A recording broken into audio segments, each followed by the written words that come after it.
All right, let's talk about something that's, well, at the absolute core of psychology, research ethics. This isn't just a chapter in a textbook. It's the moral compass that guides everything we do. It's what makes sure that our search for knowledge never comes at the expense of the very people we're trying to understand. So, let's dive right in. So, picture this. You have an idea for a study that could literally change the game. It's brilliant. It's groundbreaking. But then, you have to stop and ask yourself a really tough question.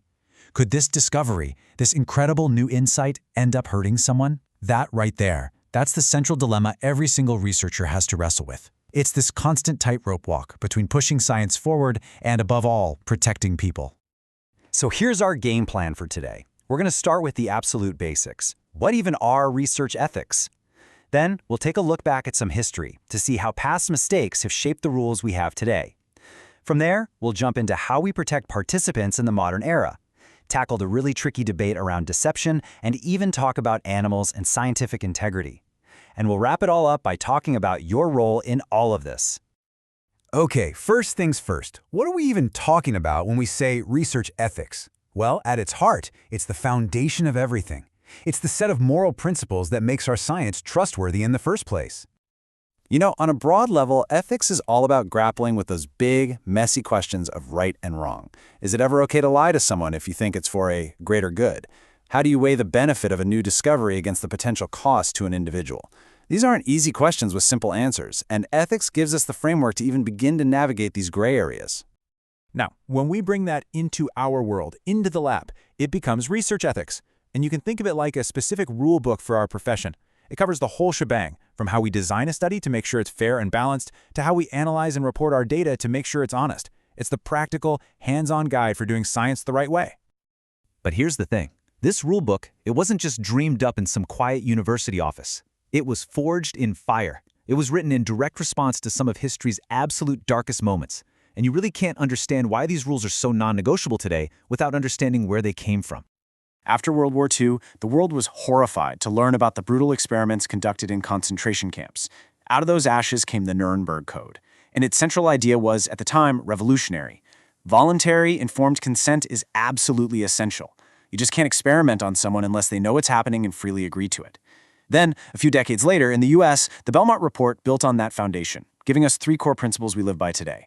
Respect for persons, which is about honoring people's autonomy, beneficence, which is a fancy way of saying do no harm, and justice, which means making sure the burdens and benefits of research are shared fairly. So that's the history. But how do we actually put those powerful principles into practice today? Well, we've built a whole system of modern safeguards designed to protect every single person who participates in a study. And the main gatekeeper in that system is the Institutional Review Board, or IRB. You should think of them as an independent ethics committee. Before a single person can be recruited for a study, the researchers have to submit their entire plan to the IRB for approval. This is so important because it ensures that it's not just the researcher's own ambition or bias guiding the process, but a neutral, outside perspective focused solely on participant safety. One of the key ideas the IRB uses is this concept of minimal risk. Basically, they ask, is the harm or discomfort someone might experience in this study any greater than what they'd run into in their normal, everyday life? So, for example, filling out an anonymous survey about your favorite TV shows, that's almost certainly minimal risk. But a study that asks you to recall a deeply traumatic memory, well, that is clearly way beyond everyday stress, and the IRB is going to scrutinize that proposal very closely. And all of this leads back to informed consent.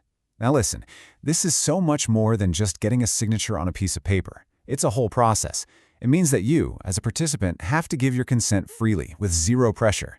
You need to be told everything that's going to happen. The potential risks and benefits need to be spelled out clearly, and you have to be assured that your data will be kept confidential. And this is the big one. You have to know deep down that you can walk away at any time for any reason, no questions asked.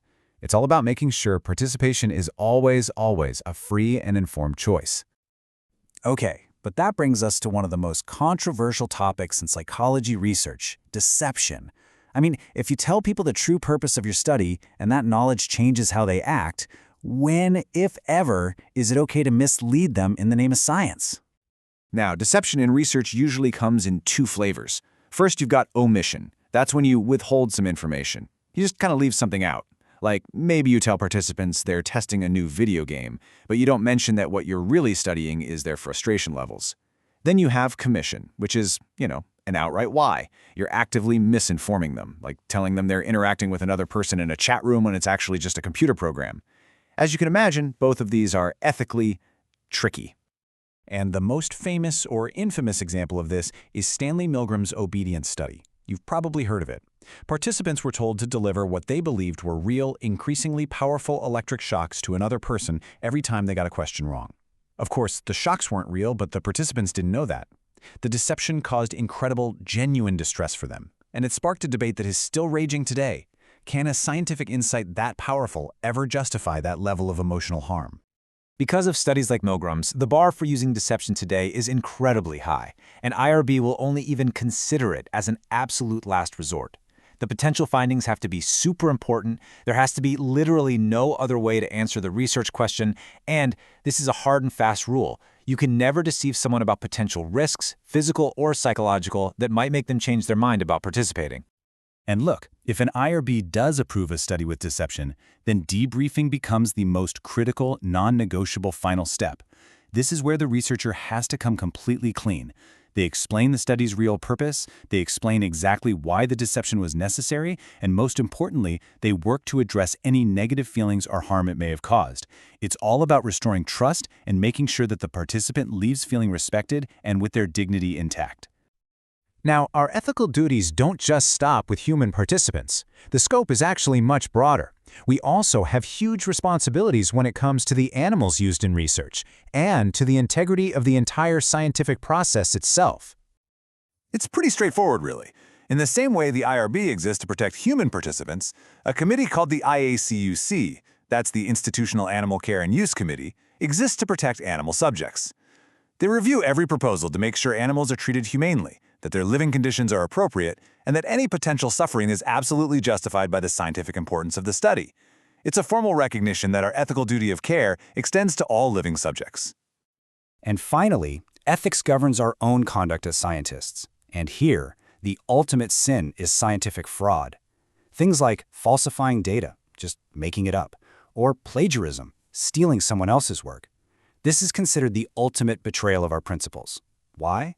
Because it doesn't just ruin one study, it has the potential to erode the public's trust in science as a whole. It's a really, really big deal.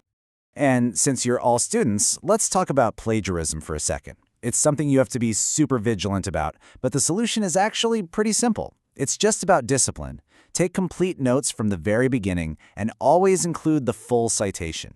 If you use someone's exact words, put them in quotation marks. Be careful when you're paraphrasing, not to just change a few words. And here's the best piece of advice I can give you. When in doubt, just cite the source. Seriously, it's always better to have too many citations than to risk passing off someone else's idea as your own. So, we've talked about all these rules, these committees, these historical lessons, but what's the real takeaway for you as you're starting your journey in psychology? Well, it's about taking all of this information and using it to build your own internal ethical compass, one that's going to guide every single decision you make in this field. Because at the end of the day, ethical research isn't just some administrative hurdle you have to jump over to get your study approved. It is the foundation of trustworthy science. Every time you cite a source honestly, every time you treat a participant with respect, you are strengthening the credibility of our entire field. It's not just part of being a psychologist, it is the job. So, the final question I want to leave you with isn't just what will you discover, it's how will you discover it?